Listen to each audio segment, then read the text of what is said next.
The note was folded into a tight square, no bigger than a matchbook. It landed on the edge of the table like it had been placed there by accident, close enough to the coffee cup that a careless elbow might have swept it to the floor. The man sitting in that booth had hands that had cracked engine casings and hauled road-soaked Harleys upright from gravel. He had a face that had stopped strangers cold in parking lots. He had arms sleeved in ink from wrist to shoulder, a leather-cut vest with a death's head patch on the back, and a reputation in 4 counties that most people would spend their lives working to avoid. He was not the kind of man you passed a note to. He unfolded it anyway. 2 words. Block letters pressed hard enough into the paper napkin that the impression showed on the other side. He read them without changing expression. He set the folded square down beside his mug. He raised his eyes slowly across the diner to where the girl who had passed it was already walking back toward the kitchen, head down, shoulders pulled inward, as though she was trying to make herself narrower. She was 19, maybe 20. She had a bruise yellowing along her left jaw that the concealer had not fully covered. She walked with one arm slightly raised, the way a person walks when their ribs have been recently reminded they are breakable. The man in the booth did not move. He watched her disappear through the kitchen door. He picked up his coffee with 2 fingers and drank without looking away from that door. No one in the diner had noticed any of it. That was about to change.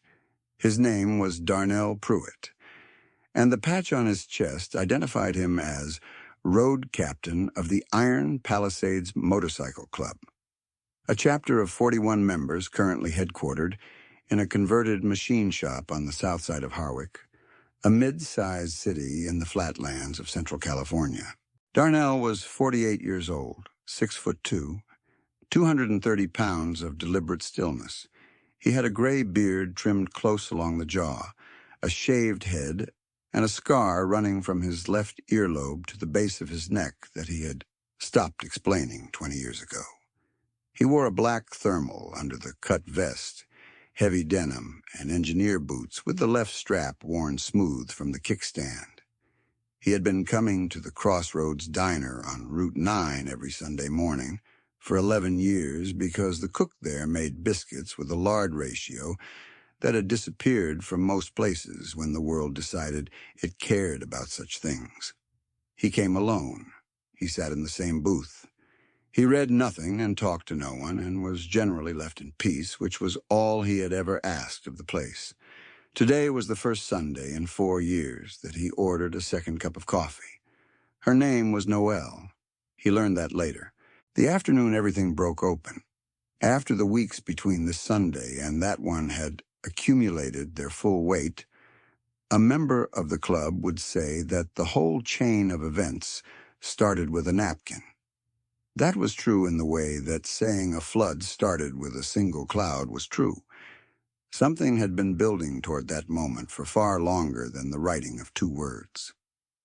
Noelle Varga had been working at the Crossroads Diner for 14 months. She was from Fresno originally.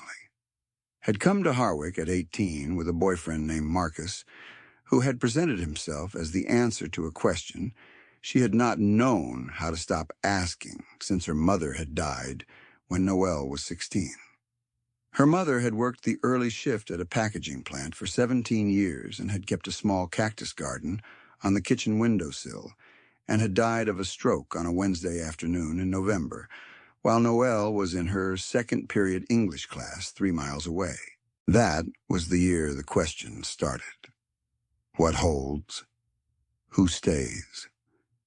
Where do you go when the thing that held the center of your life goes quiet and doesn't come back?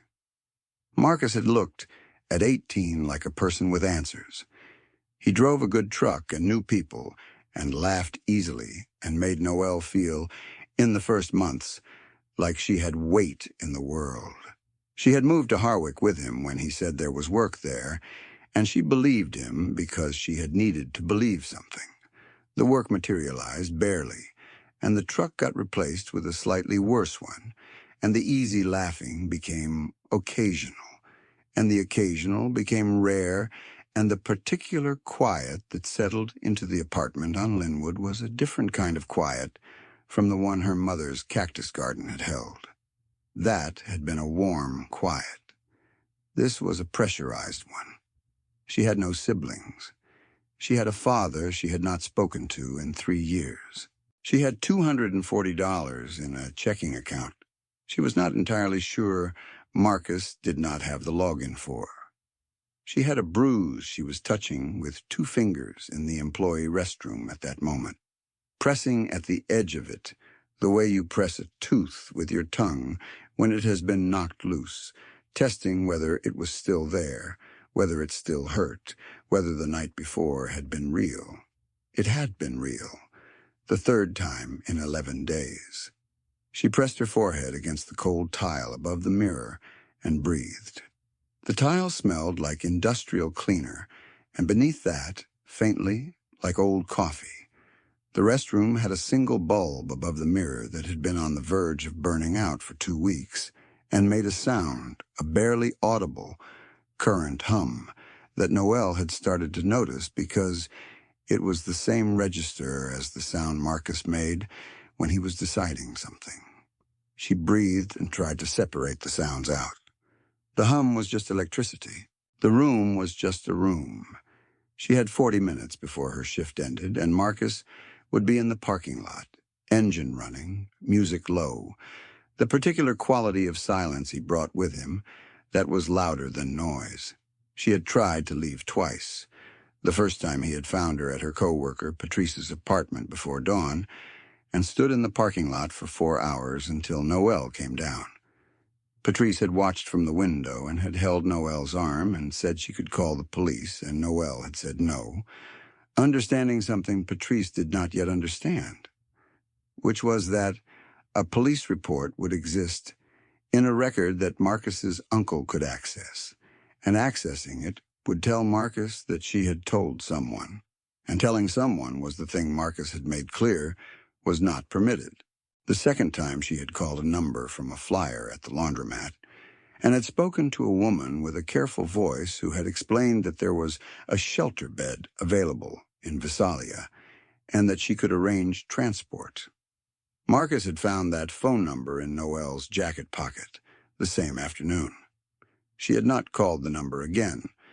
She had told him she'd been calling about a job listing.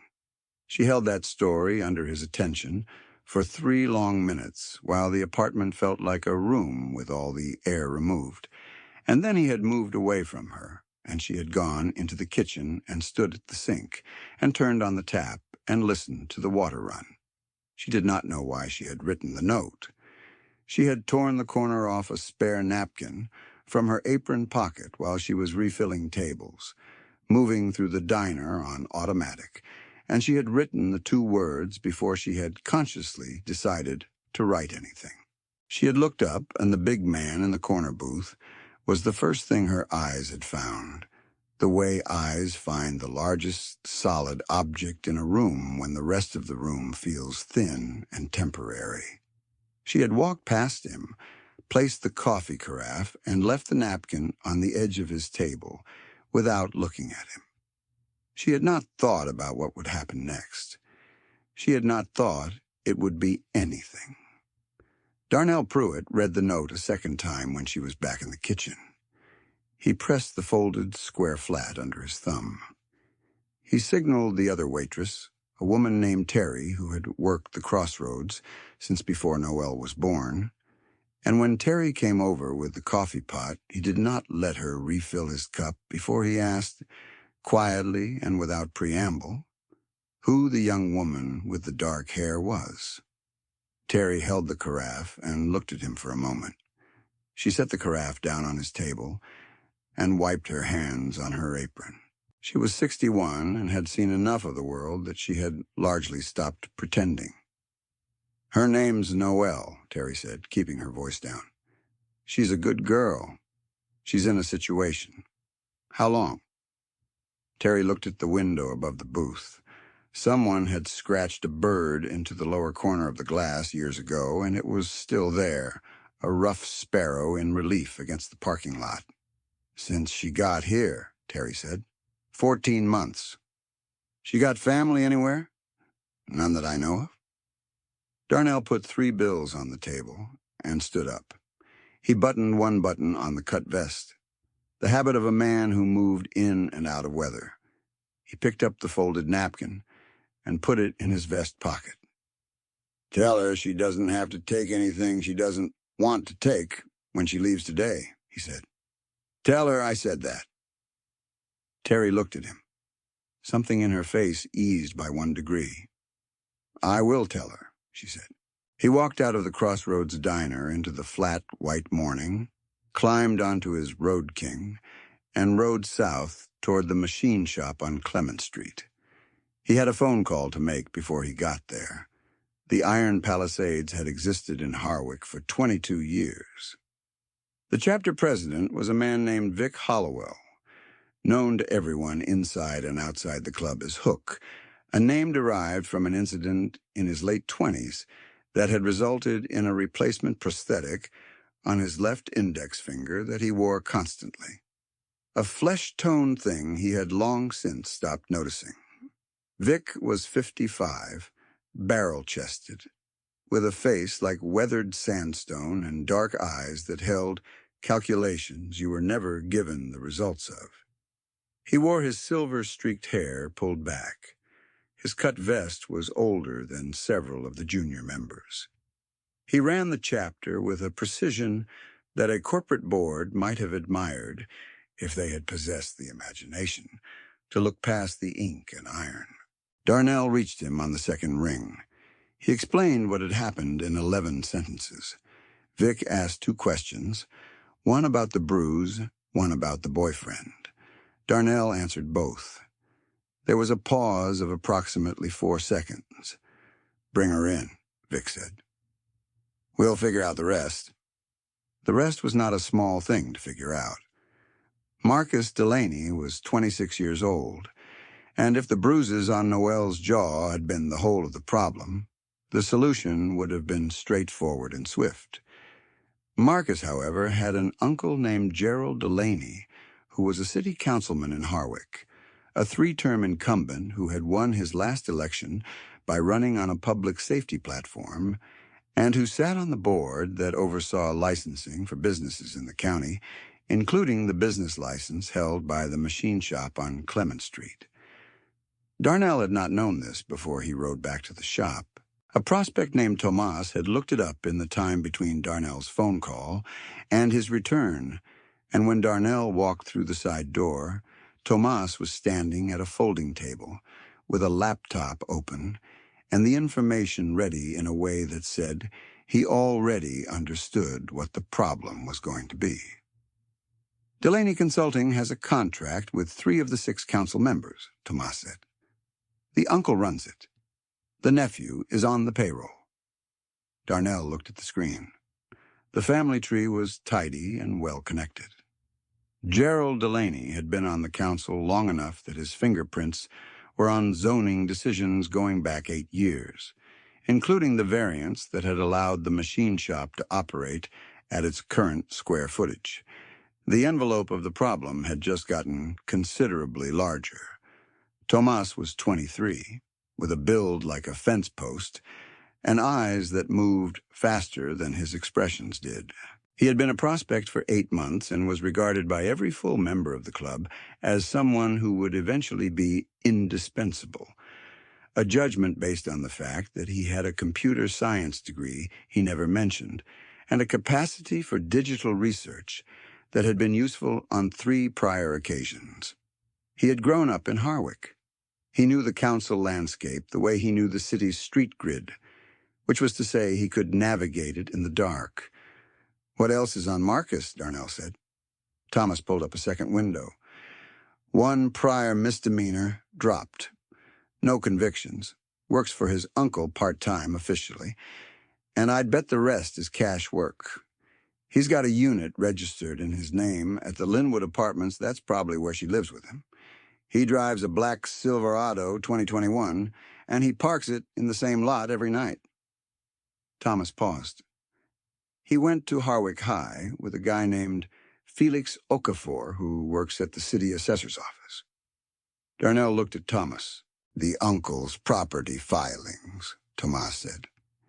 If there are irregularities, Felix would know where to find them.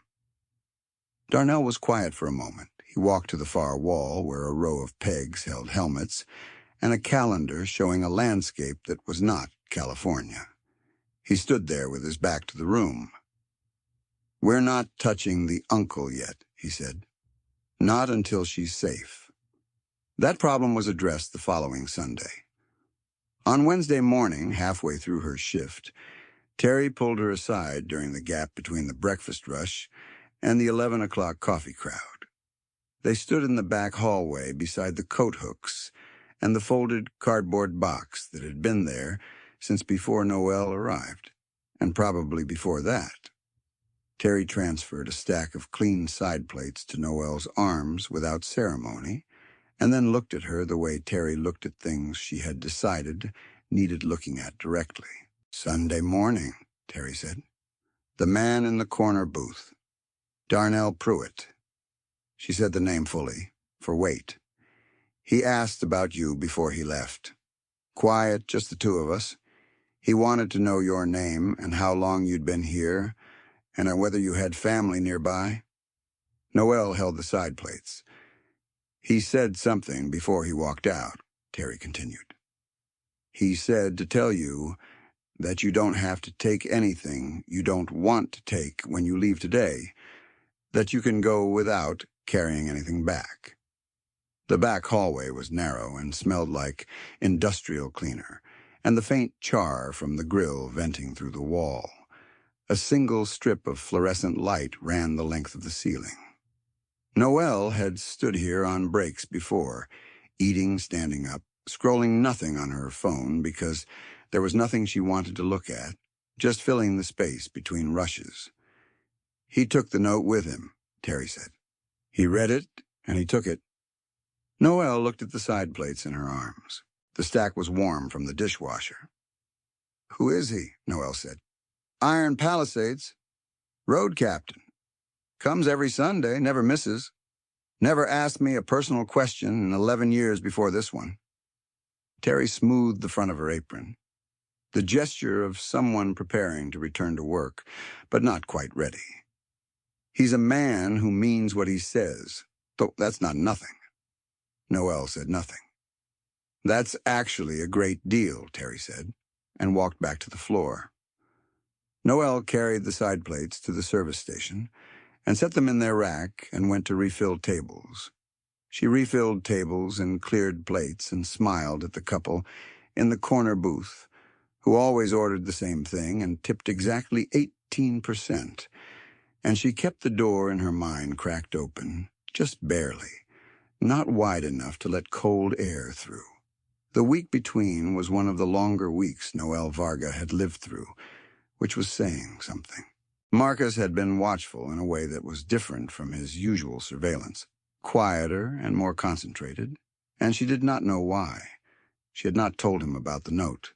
She did not believe anyone at the diner had seen her pass it. She ran the sequence back in her mind several times across those 7 days, the way she had crossed the floor with the coffee carafe, the napkin already in her apron pocket, the particular angle at which she had approached the booth, so that her body was between what her hand was doing and the rest of the room. She was practiced at that geometry. She had learned to move in ways that concealed things. Monday passed without incident. Tuesday, he left for work early and came home late, and ate in front of the television and did not look at her directly, which was its own kind of weather system. She washed dishes and straightened the kitchen, and thought about Terry's words in the back hallway. Tell her she doesn't have to take anything she doesn't want to take when she leaves today. She had taken everything in those words apart and reassembled them looking for the catch. She had not found one. That was almost harder than finding one would have been. Wednesday. She overheard him on the phone in the next room. His voice was low and clipped in the way it got when he was talking to his uncle. She heard the word licensing and the word council meeting, and the word 17th, and the particular silence on his end when he was listening to Gerald run through something. Marcus on the phone with Gerald went still in a way he didn't go still anywhere else. The way a person goes still when someone is saying things they need to hold exactly without dropping a syllable. She did not understand what the call was about. She went back to what she was doing and filed it away. Thursday, she worked the early shift and walked home in the afternoon through a wind that smelled like dry grass and exhaust, and she thought about a woman named Renata she had not yet met, and a house she had not yet seen, and a room with a window in it. And the thought felt precarious. The way you hold something full of liquid, without gripping it hard enough to spill it. Friday, Marcus came home in a reasonable mood, which was its own kind of alertness. She fed the mood carefully, kept the conversation light, asked nothing, revealed nothing, and by the time he was asleep, she was lying beside him, in the dark, looking at the ceiling and thinking about the diner at 7 in the morning. On Sunday, the corner booth, the steady man with the gray beard and the road captain's patch, and whether she was actually going to be brave enough to sit down. On Saturday evening, Marcus hit her across the right shoulder with an open hand because she had not answered his question fast enough, the question being whether she had spoken to anyone at work about their personal business. She said no without hesitating. He looked at her for a long time. Then he went to watch television, and she stood in the kitchen and thought about a door. The next Sunday, she walked into the Crossroads Diner at 7 in the morning, and Darnell Pruitt was already in the booth. He was not alone. In the booth across from him sat a woman Noelle had not seen before, medium height, late 40s, with close-cropped natural hair and a cardigan the color of river clay, and the quality of stillness that Noelle associated with people who had decided to stop performing composure because they had the real thing. Her name, Noelle would learn, was Renata. Darnell stood when Noelle approached the booth, which was not something she expected. "Sit down," he said. "We have some things to talk about." She sat. She had not taken off her apron. Terry appeared briefly at the end of the counter, made eye contact with Noelle, and then turned away to give the booth privacy, which was its own kind of communication. Renata spoke first. Her voice was measured and unhurried, the way certain people speak when they have learned through practice that speed signals panic, and panic collapses trust. "What you wrote was enough," Renata said. "You don't have to explain anything you're not ready to explain. We're going to tell you what we're able to offer, and you can say no to any part of it." Noelle looked at her hands on the table. The knuckle of her right thumb was slightly swollen from where she had caught the cabinet edge 2 nights ago. She had stopped registering injuries like that separately from the general inventory. "What he is," Darnell said, "is a problem we can handle. What his uncle is a slightly different problem that also can be handled. What we need to know from you is what you need most." She thought about that. It was a question she had not been asked in 14 months. "I need to not be there," she said. "And I need him to not be able to find me." Darnell nodded once. "That's the first part," he said. "The second part is that it stays that way permanently." "That's what takes more work," Renata explained. "There was a house, a real house with a room in it, connected to a network of women who ran this kind of arrangement informally through a system that did not require paperwork or official intake or names in any database that Marcus or his uncle could find. Renata had been part of that network for 6 years. She had placed 9 women through it. The 10th was going to require some additional engineering because the Delaney connection created exposure that the previous 9 had not involved, but that additional engineering was being handled by someone else, and Noelle did not need to concern herself with the details. Noelle looked across the table at Darnell. "Why?" she said. He picked up his coffee mug. He did not answer immediately, and she had the impression that he was considering whether the real answer would help her or worry her. "Because you asked," he said finally. She left the Crossroads Diner that Sunday morning with Renata, out the back door, through the kitchen, past the grill where the cook Amos was working, and did not look up, into a waiting Ford Explorer that Renata drove with a focused composure that Noelle would remember as looking like someone who has made this particular drive before and has stopped feeling anything except the road. They drove 20 minutes to a house on a quiet street in a neighborhood that was neither rough nor polished, a street where the houses had chain-link fences and vegetable gardens and dogs that barked at everything and thus reported nothing unusual. The woman who opened the door was named Judy. She was 58 and had a daughter at a university in Oregon and made her living repairing sewing machines. She shook Noelle's hand and showed her the room, which had a window that looked onto a back garden and a quilt on the bed, in a pattern of interlocking diamonds that Noelle stared at for a long time after Renata left. She had left with the clothes on her back and her work shoes and the $240 in the account Marcus didn't know the number for. She had left her phone at the diner. It was the first hour in 14 months that she was not reachable. It felt like the first hour she had drawn a complete breath. Marcus discovered she was gone when he came to the Crossroads parking lot at the end of her shift, and the shift ended, and she did not appear. He waited 45 minutes, which was visible on the cameras in the lot that a member of the Iron Palisades had been monitoring remotely since noon, a detail Tomas had arranged without anyone needing to ask him. Marcus called the diner from the parking lot. Terry answered and said Noelle had not come in that day. Marcus drove to the Linwood Apartments and let himself into the unit and stood in the center of it for a while. Then he called his uncle. Gerald Delaney heard the situation in the measured silence of a man who has managed inconvenient situations before. He told Marcus to be patient. He said the girl had no resources and no connections and nowhere to go that she could sustain. He said she would surface inside a week and that when she did, Marcus needed to handle the follow-up more quietly than he had been handling other things. Gerald did not use words like bruise or injury or danger.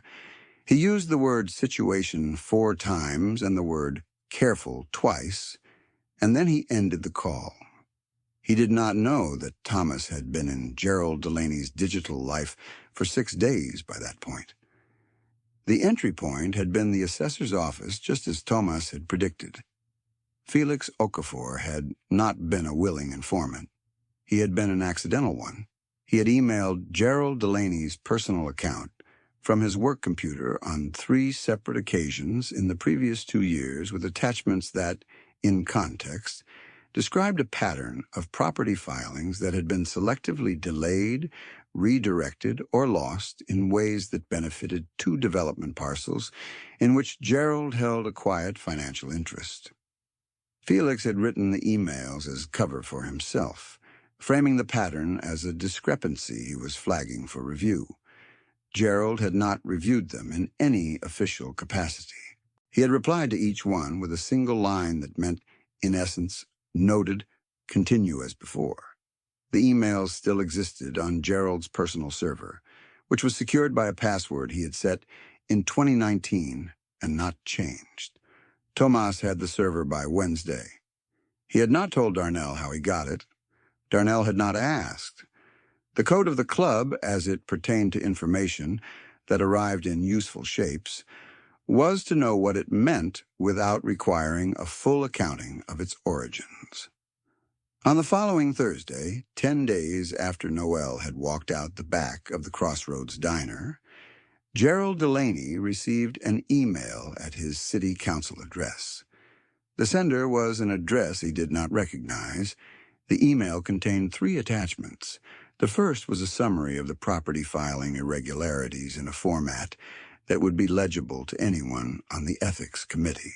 The second was a screen grab of his personal server's email thread with Felix. All 3 exchanges, with Gerald's single-line replies visible at the bottom of each chain. The third attachment was a photograph of Marcus's 2021 Silverado, parked outside Linwood Apartments with a date stamp, from 3 nights before Noelle's departure. The night Marcus had hit her across the shoulder. The photograph had been taken from across the street, distance sufficient that it showed only the vehicle, but the date and location were precise. The email contained 2 lines of text. The first line said, "You have 72 hours to instruct Marcus to withdraw completely and permanently from Noelle Varga's life in writing, delivered to a neutral address that will be provided on request." The second line said, "Any interference with the woman's current location or situation, or with the businesses and associates of the Iron Palisades Motorcycle Club, will result in all 3 attachments being forwarded to the City Ethics Board, the District Attorney's Office, and the Harwick Register." The Harwick Register was the local paper. It had a readership of 18,000 and a digital edition that occasionally got picked up by the Sacramento outlets. Gerald's next election was 16 months away. He read the email 4 times. He called his lawyer. He called his lawyer again 2 hours later. Then he called Marcus. The conversation between Gerald and Marcus lasted 11 minutes and was not a gentle one. Gerald had spent 3 terms in city government learning how to contain problems while they were still small enough to contain, and he had the efficiency of a man who had done this particular operation, stripping away a liability while insulating himself from the liability, with precision instruments and no visible emotion. Marcus was 26 and had never been held fully accountable for anything in his life. The conversation left a mark on him that was different from any mark he had left on anyone else. That, too, was a fact Thomas logged from the monitoring account without anyone asking him to. The written withdrawal was delivered to a post office box in a neighboring town 48 hours after the email, well inside the window. It was a single signed page stating that Marcus Delaney had no further claim on, interest in, or communication with Noelle Varga. Gerald's lawyer had drafted it. The language was cleaner than anyone involved deserved. Noelle was sitting in Judy's back garden with a cup of tea when Renata brought her a copy of the page. It was an overcast morning, the kind of morning that softens everything. The fence posts and the leaf edges and the far wall of the neighbor's shed, all a little indistinct, as though the world had decided to be less absolute for a few hours. Noelle read the page twice. She put it down on her knee, still holding the tea. "Is it real?" she said. "It's real," Renata said. "The uncle had too much to lose." Noelle looked at the garden. Judy had tomatoes coming up in a raised bed along the south fence, green and dense under the gray sky. "What happens to him?" Noelle said. Renata was quiet for a moment. "The evidence stays held. As long as he leaves you alone, it stays held. If he doesn't, it goes to every address it was meant for." Noelle nodded slowly. She was thinking about something, and it showed on her face in the way deep thinking shows when a person has stopped performing composure because they don't need to anymore. "That's better," she said. "Then whatever I was afraid you were going to tell me." Renata looked at her. "What were you afraid we were going to tell you?" "That someone had hurt him," Noelle said. She said it simply, without drama. "I didn't want that. I just wanted to be gone." Renata said nothing for a moment. "That's exactly what you got," she said. 2 days later, Darnell came to Judy's house. He knocked at the front door, which he did not open without being invited, and stood on the front step holding 2 paper cups from a coffee place on the main road. Judy led him through the house to the back garden, where Noelle was reading. A paperback she had found on the shelf in her room. Something in translation that she hadn't been able to read anywhere else because there had been nowhere quiet enough for the sentences to resolve. She looked up when the door opened. Darnell held out one of the cups. She took it and looked at him. She had not seen him since the Sunday morning at the diner, and he looked the same stillness, the same set of his jaw, the same ink running from wrist to collar. He sat down in the other garden chair, which creaked under the weight of him, and drank his coffee. "You doing okay?" he said. It was not really a question. "Better every day," she said. He nodded. "We want to offer you something," he said. "You don't have to take it. The safe situation stays either way." He turned the cup in his hands. "Terry is retiring from the Crossroads at the end of next month. She's been there 30 years, and she's done. The owner is looking for someone to take her shift. It's a regular weekday morning shift, 7 to 2. You'd keep your own tips." Noelle looked at him. "The owner knows?" she said. "Not everything," Darnell said. "Enough? He's a fair man. He's been fair for 11 years, and I have eyes on that place every Sunday regardless." She looked at the tomatoes in the raised bed. They had grown perceptibly since the day she arrived. "And the other thing," she said. He looked at her steadily. "There's a room in the machine shop on Clement Street," he said. "Not a room to live in.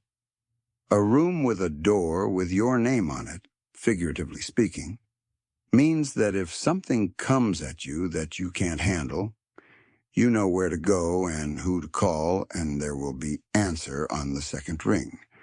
That's all it means." She sat with that for a moment.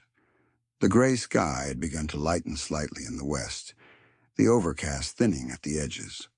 A bird went over, moving fast, and its shadow crossed the garden and was gone. "I'm not in trouble anymore," she said. "No," he said. "This is for if you ever are again. People like you end up in trouble more than once, not because of anything wrong with them, but because the world is arranged the way it is, and not everyone has somebody." He picked up his cup. "Now you do." She thought about the 2 words she had pressed into a napkin while moving through a diner on automatic, not expecting anything.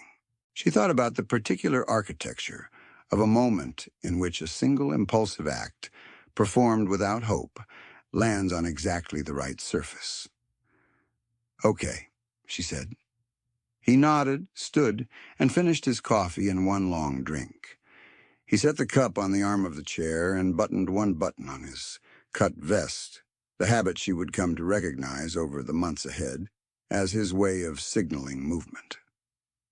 "Terry wants to see you before her last week," he said. "She said to tell you she saved 3 Sundays' worth of good tips she'd set aside for a reason she couldn't name. She wants to give them to you." He walked back through the house, and the front door closed behind him, and the street outside went quiet. Noelle stayed in the garden with both cups on the arm of her chair, and the paperback open in her lap, and the tomatoes coming up along the south fence. She was going to read the next chapter.